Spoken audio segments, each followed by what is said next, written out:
नमस्कार मंडळी, आज आपण अगदी चविष्ट अशी लसूणी कढी कशी करायची ते बघणार आहोत। तर चला मग रेसिपीला सुरुवात करूया। लसूणी कढी करण्यासाठी इथे मी कढई घेतलेली आहे। कढईमध्ये आपल्याला साधारण 2 चमचे तेल ओतायचे।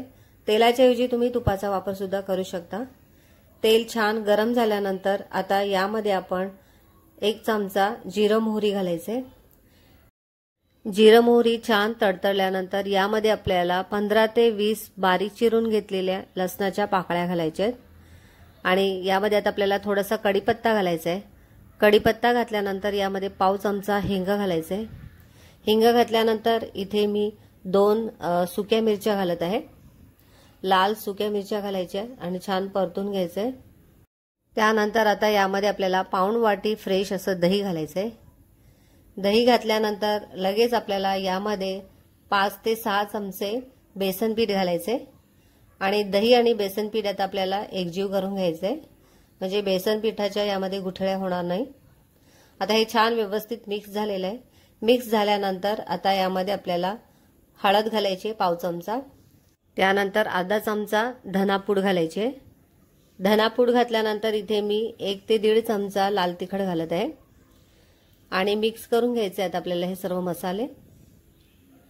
आणि आता यामध्ये मी गरम पाण्याचा वापर करत आहे, तर इथे मी जवळजवळ 1.5 ग्लास गरम पाणी घालत आहे आणि आता आपण हे सर्व एकजीव करून घेऊया।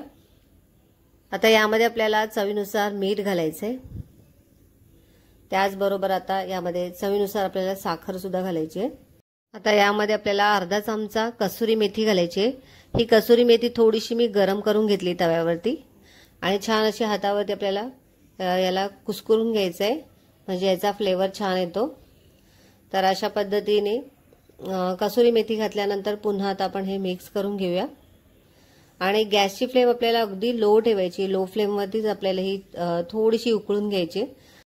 तर आता यामध्ये आपल्याला फ्रेश अशी कोथिंबीर घालायची आणि मस्त अशी आपली चविष्ट अशी लसूणी कढी तयार आहे।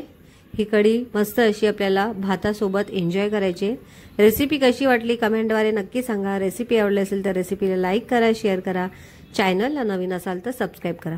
व्हिडिओ संपूर्ण बघितल्याबद्दल धन्यवाद।